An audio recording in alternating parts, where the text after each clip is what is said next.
Shalom, selamat pagi jemaat dikasih Tuhan. Kembali kita beribadah. Kali ini ibadah memperingati kenaikan Tuhan Yesus ke surga. Ya, setelah tadi kita bersama-sama dengan keluarga memuji menyembah Tuhan, saatnya kita akan merenungkan firman Tuhan. Sebelumnya, mari kita akan berdoa terlebih dahulu. Bapa di surga, terima kasih Tuhan. Kami mengucap syukur untuk setiap waktu dan kesempatan yang Tuhan beri. Terlebih hari ini, kami boleh bersama-sama memperingati akan kenaikan-Mu ke surga. Kami percaya Tuhan ada begitu banyak makna dan pesan Tuhan bagi hidup kami. Dan pagi ini kami akan renungkan pesan-Mu, merenungkan firman-Mu. Mari urapi hamba-Mu, urapi juga setiap kami ya Tuhan. Sehingga kami bisa menangkap pesan Tuhan, bisa mendapatkan rema yang dari Tuhan dan mengerjakan dalam hidup kami. Terima kasih, jalannya pemberitaan firman Tuhan, Roh Kudus bekerja memimpin dan mengurapi kami semua. Dalam nama Tuhan Yesus, kami bersyukur dan berdoa. Amin. Mari jemaat dikasih Tuhan, kita akan buka Alkitab kita. Firman Tuhan kali ini saya ambilkan dari Yohanes 14 ayat 2 dan 3. Saya bacakan. Di rumah Bapakku banyak tempat tinggal. Jika tidak demikian, tentu aku mengatakannya kepadamu. Sebab aku pergi ke situ untuk menyediakan tempat bagimu. Dan apabila aku telah pergi ke situ dan telah menyediakan tempat bagimu, aku akan datang kembali dan membawa kamu ke tempatku. Supaya di tempat di mana aku berada, kamu pun berada. Pesan Tuhan Yesus ini disampaikan sebelum Tuhan Yesus naik ke surga. Ya, jadi Tuhan Yesus mengingatkan murid-muridnya bahwa akan tiba waktunya Yesus akan ke surga untuk menyediakan tempat. Dikatakan di rumah Bapakku, di mana? Di surga. Ada banyak tempat dan aku akan pergi ke sana menyediakan tempat.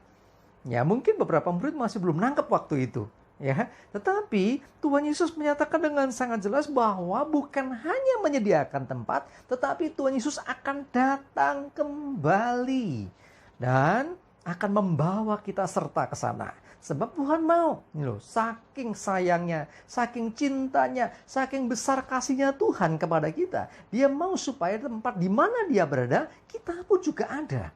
Nah, jadi disediakanlah tempat yang istimewa bagi kita. Bapak Ibu Saudara dikasih Tuhan. Tuhan Yesus pergi ke surga dengan maksud dan tujuan. Nah, tetapi tidak hanya bicara tentang Yesus naik ke surga saja, bagaimana dengan kita yang masih di dunia? Ini penting untuk kita tahu. Ya, ada pesan Tuhan juga sebelum dia pergi ke surga. Ya, coba lihat Markus 16 ayat 15 dan 16. Saya bacakan. Lalu ia berkata kepada mereka, pergilah ke seluruh dunia, beritakanlah Injil kepada segala makhluk. Siapa yang percaya dan dibaptis akan diselamatkan, tetapi siapa yang tidak percaya akan dihukum. Jelas ada perintah Tuhan supaya kita pergi ke seluruh dunia. Untuk apa? Memberitakan Injil, memberitakan kabar baik. Ini tuh yang harus kita kerjakan. Itu bagian kita. Ya, dari pasal Markus 16 ayat 15-16 ini ada pesan demikian. Perhatikan, masih dalam satu pasal yang sama, yaitu pasal 16. Kali ini di ayat yang ke-19 berkata demikian. Sesudah Tuhan Yesus berbicara demikian kepada mereka, terangkatlah ia ke surga, lalu duduk sebelah kanan Allah. Perhatikan. Jadi, pesan untuk pergi memberitakan Injil itu adalah amanat agung. Karena diberikan sesaat sebelum Yesus naik ke surga. Nah, ini penting buat kita. Tadi kalau kita perhatikan bahwa Tuhan Yesus pergi ke surga menyediakan tempat. Dia bekerja menyediakan tempat bagi kita. Bagaimana kita? Kita jangan santai-santai, perhatikan apa yang dipesankan Tuhan. Ya, jadi Tuhan ingin supaya kita pergi beritakan Injil. Ingat, bukan mengkristenkan orang, bukan paksa-paksa orang kamu harus percaya. Tidak. Bagian kita adalah memberitakan.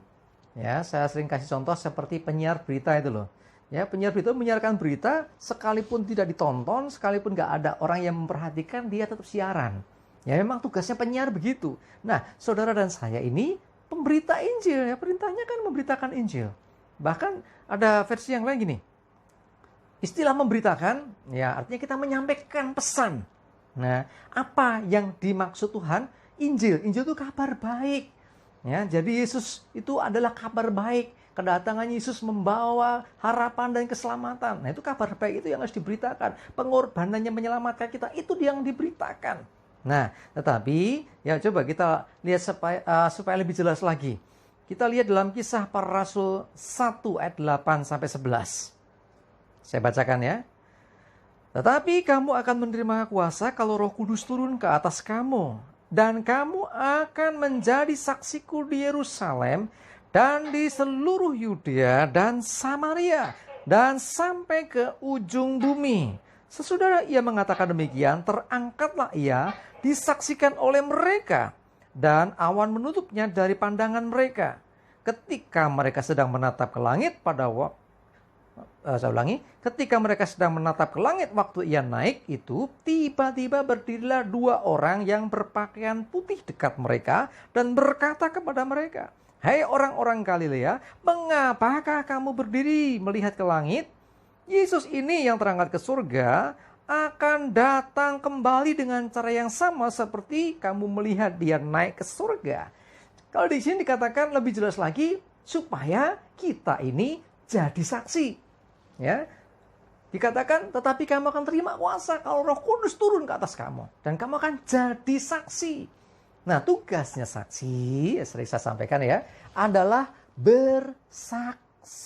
Bersaksi itu menceritakan satu peristiwa, ya, menceritakan kepada orang lain apa yang engkau lihat, apa yang engkau dengar, apa yang engkau alami, apa yang engkau ketahui. Ya, jadi artinya apa? Engkau mesti tahu dulu. Ya, inilah pentingnya kita belajar firman Tuhan. Dengan kita tahu kebenaran firman Tuhan, kita bisa bersaksi.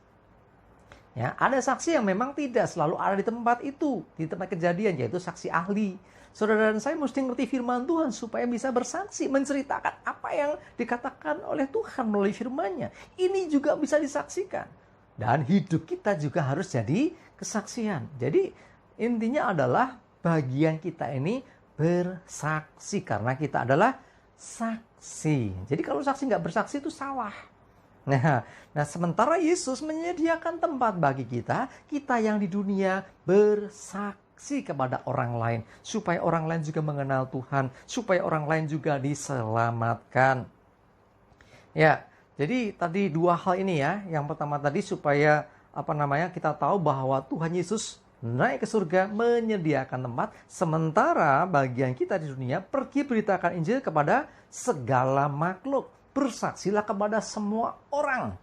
Nah, dari bacaan-bacaan yang kita sudah baca tadi, kita menangkap pesan Tuhan, ya, catatan di balik kenaikan Tuhan Yesus. Ini penting buat kita. Yang pertama, kenapa Yesus naik ke surga? Ini pertanyaannya.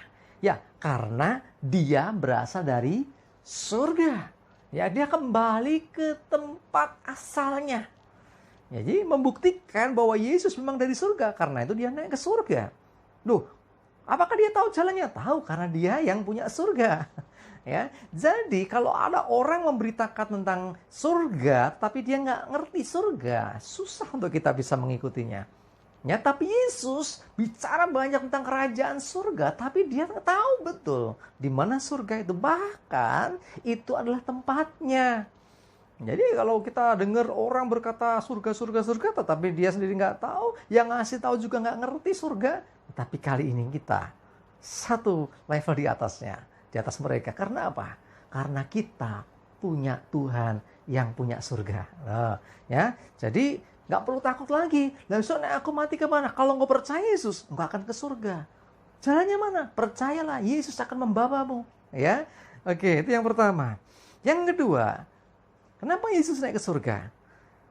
Ia berkata, aku akan menyediakan tempat bagimu. Loh, kepergian Yesus ke surga menyediakan tempat bagi kita. Sehingga kita nggak perlu takut dan khawatir lagi. Besok saya bagaimana, kalau di surga gimana? Yesus sediakan tempat bagi kita.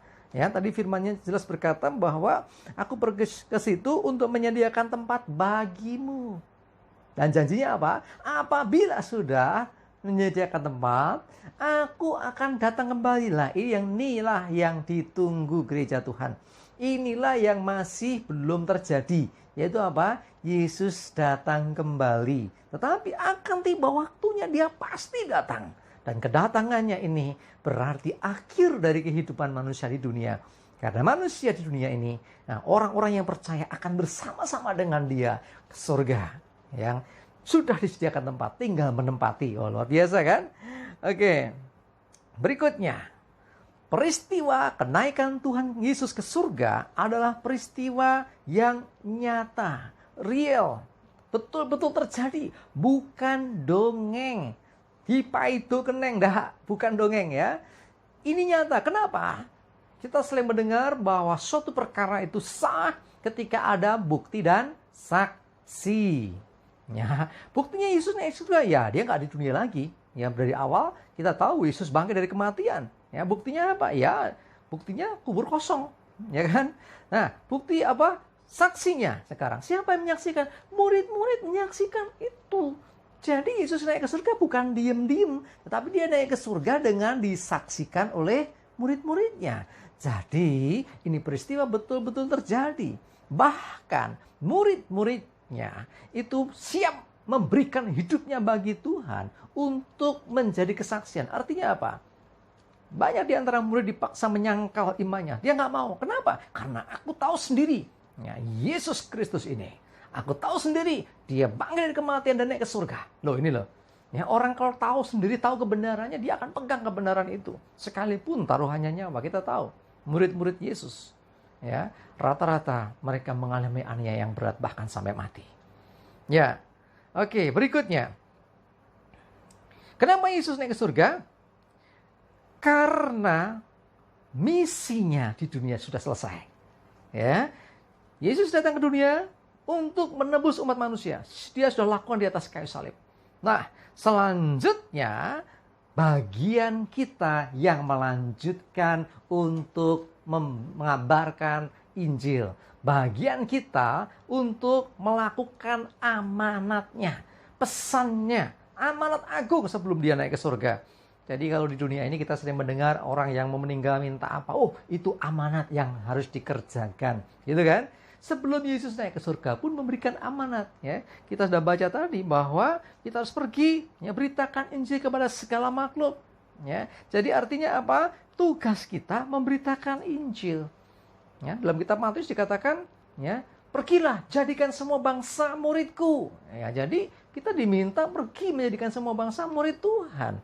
Jadi artinya apa? Injil harus diberitakan. Kabar keselamatan ini harus sampai ke ujung bumi. Karena untuk itulah misi kedatangan Yesus Kristus ke dunia. Dan dia sudah melakukan itu.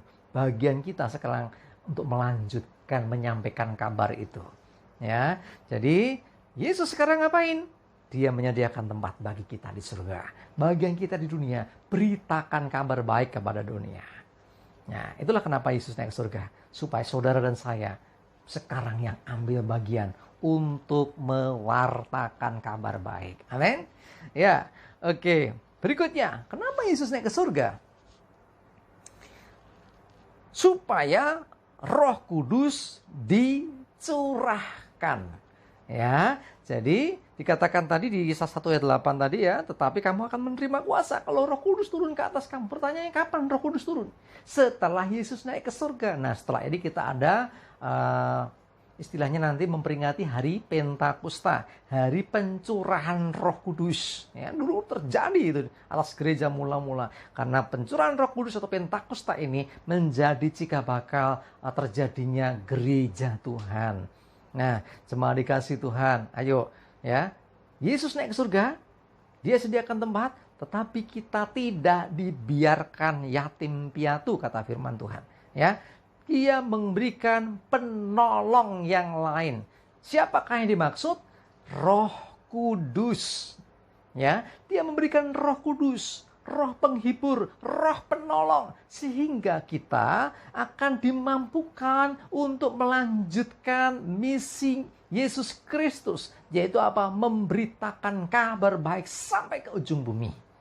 Ya, karena Yesus bagi segala bangsa. Makanya kabar baik ini harus disampaikan kepada segala bangsa. Nah, tugas kita ini, ya, jadi ingat, kenaikan Tuhan Yesus ke surga itu supaya Roh Kudus dicurahkan. Selama masih ada Yesus di dunia, kita belum bisa mengalami kepenuhan Roh Kudus karena ada Tuhan sendiri, yaitu Yesus dalam dunia ini. Nah, tapi ketika Tuhan Yesus naik ke surga, siapa yang akan menolong kita? Ya, manusia ini lemah, nggak bisa sendirian. Karena itu Tuhan kirimkan Roh Kudus. Ya, Roh Kudus akan memenuhi setiap orang yang percaya kepadanya. Jadi kalau zaman perjanjian lama, Roh Kudus hanya bisa ada hingga pada orang-orang tertentu, ya, imam, raja, nabi, ya itu bisa dipenuhi Roh Kudus. Tetapi orang biasa tidak. Tetapi ya, kitab Nabi Yoel mengatakan bahwa pada hari-hari akhir aku akan mencurahkan Rohku ke atas semua manusia, dan digenapi dalam peristiwa Pentakosta yang sebentar lagi kita akan peringati. Nah, jadi intinya yang saya tegaskan bahwa peringatan kenaikan Tuhan Yesus ini membawa pesan penting bagi kita bahwa sesungguhnya kita orang-orang yang beruntung. Karena apa? Karena Tuhan Yesus pergi ke surga menyediakan tempat bagi kita. Dan ini membuktikan Dia Tuhan, ya, membuktikan Dia dari surga, dan Dia mau sediakan tempat juga bagi orang-orang yang percaya kepadanya. Bahkan, ya, kepergiannya ke surga itu disaksikan banyak orang. Jadi itu peristiwa betul-betul terjadi. Nah, kalau dia pernah naik ke surga, ya, dia sudah naik ke surga, ya, suatu saat dia akan datang kembali karena dia sudah berjanji, ya. Kalau aku sudah pergi ke situ, yaitu ke surga, sudah menyediakan tempat bagimu, aku akan datang kembali. Dan yang luar biasa adalah apa? Supaya di tempat di mana aku berada, ini kata Tuhan Yesus, ya, tempat di mana Tuhan Yesus berada, di mana itu? Surga, ya. Kamu pun berada. Loh, artinya Dia pengen sekali, Dia ingin setiap kita supaya bisa di surga. Luar biasa kan? Nah, sementara Yesus naik ke surga, ingat, sebelum pergi naik ke surga, Dia sudah berpesan supaya kita memberitakan Injil. Terima amanat agung. Jadi saksi Tuhan. Beritakan kabar baik kepada dunia. Ini juga harus kita ingat. Bukan hanya itu, kita harus lakukan. Ya, sembari kita menanti Yesus datang kembali, ya, kita menunggu kabar baik berikutnya adalah rumah sudah jadi, ya. Kalau rumah sudah jadi, Yesus akan datang kembali. Kalau tempat kita di surga sudah disediakan semuanya, maka Yesus akan datang kembali sebelum Yesus datang kembali. Nah, apa yang kita lakukan di dalam menanti kedatangannya? Jangan menanti dengan berdiam diri. Ingat, ada amanat agung. Ini penting untuk setiap kita. Banyak orang berpikir bahwa amanat agung ini hanya untuk murid-murid pada masa itu. No, tidak. Ya, kalau hanya stop pada murid-murid saja, berakhir sudah kekristenan. Ya, Tuhan mau semua bangsa. Apakah seluruh bangsa sudah kenal Yesus? Masih ada banyak yang belum kenal Tuhan. Bahkan tidak usah sampai ke ujung bumi, di sekitar kita pun mungkin ada banyak orang yang belum kenal Tuhan. Ya, mari bagian kita untuk mengenalkan mereka kepada Tuhan, untuk memberitakan kabar baik kepada mereka. Masalah terima atau tidak itu keputusan mereka. Tetapi bagian kita sekali lagi menyampaikan. Nah, jangan lupa bersaksi. Ya, sampaikan apa adanya. Apa yang kau alami bersama dengan Tuhan. Saya selalu tekankan, ya, pastikan bahwa kita hidup ini hidup yang mengalami Tuhan, hidup yang mengalami berjalan bersama dengan Tuhan. Bahkan mungkin hidup yang mengalami mujizat dan kuasa Tuhan. Kalau engkau mengalami itu, berarti engkau bisa bersaksi dengan lebih mudah. Kenapa? Karena aku ngalami. Orang mau bantah, mau maido kayak apa? Apa yang kita sampaikan? Kita ngalami kok. Ya, Bapak Ibu Saudara, seringkali saya sudah sampaikan, ya, masalah mujizat terjadi karena apa? Syarat utama mujizat terjadi adalah orang itu punya masalah.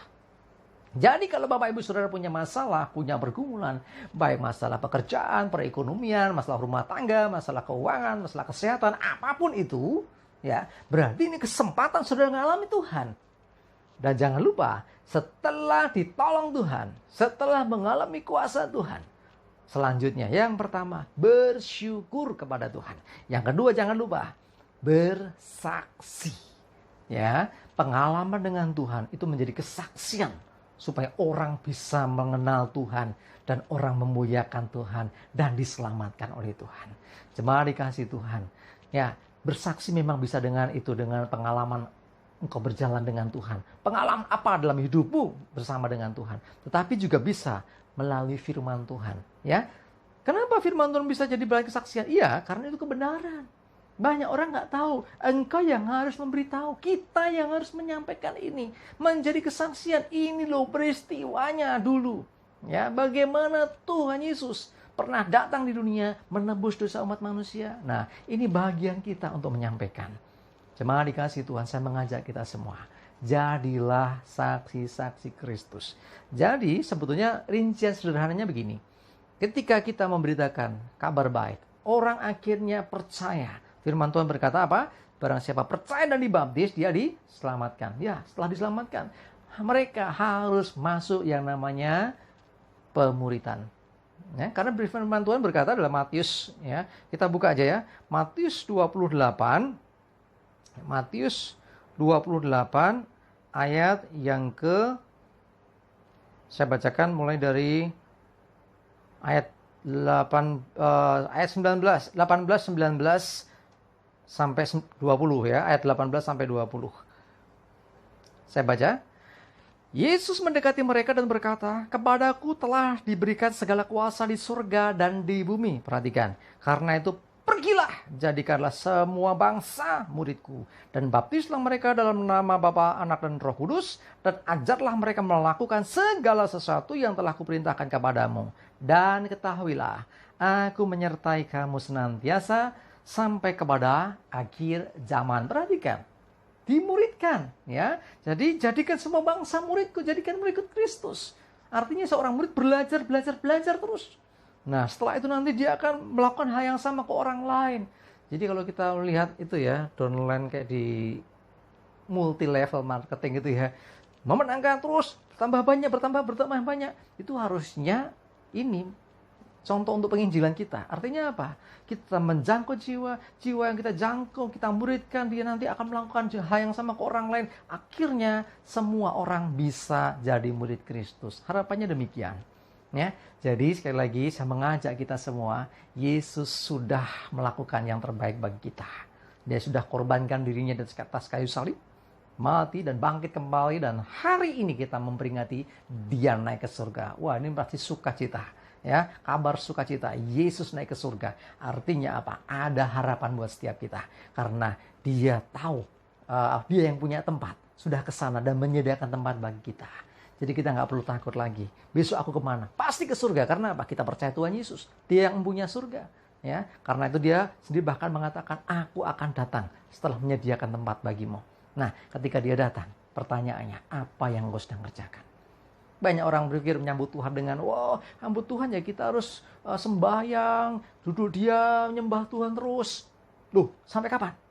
Baik, memang kita harus muji Tuhan, nyembah Tuhan. Tetapi firman Tuhan juga berkata, berbahagialah seorang hamba yang didapati tuannya sedang melakukan tugasnya, sedang melakukan pekerjaannya. Nah, tugas apa yang diberikan Tuhan? Pergi jadikan semua bangsa muridku, beritakan Injil pada segala makhluk. Ya, jadilah saksi sampai ke ujung bumi. Itu yang harus kita kerjakan. Berdoa, ya, kita harus selalu menyembah Tuhan, ya, itu bagian gaya hidup kita. Tetapi lebih daripada itu, ada hal penting yang harus kita lakukan.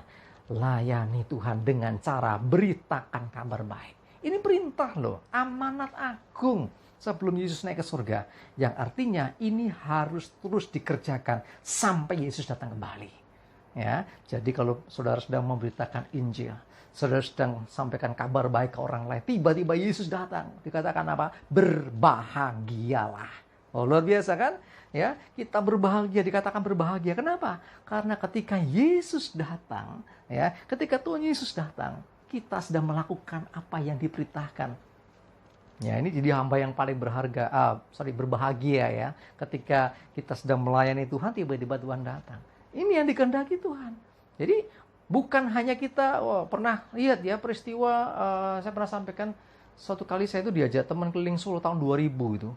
Ya, katanya hari kiamat ada satu sekte istilahnya ya. itu mengadakan ritual menyambut kedatangan Yesus. Mereka jual segala miliknya, mereka pakai cuman semacam jubah putih-putih, ya tujuannya mau nyambut raja di atas segala raja. Tetapi tidak terjadi. Ya, bukan demikian cara yang tepat untuk menyambut Tuhan. Satu hal, firman Tuhan yang saya pegang adalah berbahagialah hamba yang didapati tuannya sedang melakukan tugasnya. Itulah cara kita menyambut Tuhan yang terbaik. Ya, sekali lagi, kecuali semua bangsa sudah kenal Tuhan, selesai tugas kita. Ya, sekali lagi, kita masih punya tugas. Mari lanjutkan, ya, beritakan Injil, kabar baik kepada dunia, supaya ketika Yesus datang, kita semua orang-orang yang berbahagia karena kita melakukan apa yang diperintahkan Tuhan sebelum Dia naik ke surga, yaitu apa? Menjadi saksi, memberitakan Injil kepada segala makhluk. Amin. Kita berdoa. Terima kasih Tuhan, kami mengucap syukur. Kami percaya ya Tuhan, bahwa Engkau yang naik ke surga, menyediakan tempat bagi kami. Engkau akan datang kembali ya Tuhan, untuk menjemput setiap kami. Dan sementara kami di dunia sebelum Engkau datang kembali, ada tugas yang harus kami kerjakan. Untuk kami senantiasa menjadi saksi Tuhan dimanapun kami berada. Untuk kami memberitakan kabar baik, memberitakan Injil. Supaya orang-orang juga boleh mengenal akan Engkau. Orang-orang boleh diselamatkan di dalam Engkau. Terima kasih Tuhan, kami mengucap syukur. Biarlah Tuhan yang menolong kami untuk memampukan kami jadi saksi-saksi Tuhan. Jadi orang-orang yang memberitakan kabar baik dimanapun dan kepada siapapun kami jumpai orang. Terima kasih Tuhan, kami mengucap syukur. Kami serahkan seluruh hidup kami. Tuhan yang pimpin, Tuhan yang sertai, dan Tuhan yang menolong setiap kami. Kami serahkan hari ini, hidup kami terus dalam tuntunan penyertaan Tuhan. Jauhkan celaka dan mara bahaya. Damai sejahtera dan berkat Tuhan menyertai kami semua. Dan Roh Kudus, urapan-Mu dan penyertaan-Mu memampukan kami untuk kami jadi alat bagi kerajaan-Mu. Dalam nama Yesus, kami bersyukur dan berdoa. Amin. Mari jemaat dikasih Tuhan, terus ya, maju terus, semangat terus. Yang jadi saksi Tuhan, beritakan kabar baik kepada siapapun. Yang jadilah saksi-saksi yang akan memuliakan Tuhan. Tuhan Yesus memberkati kita semua. Amin.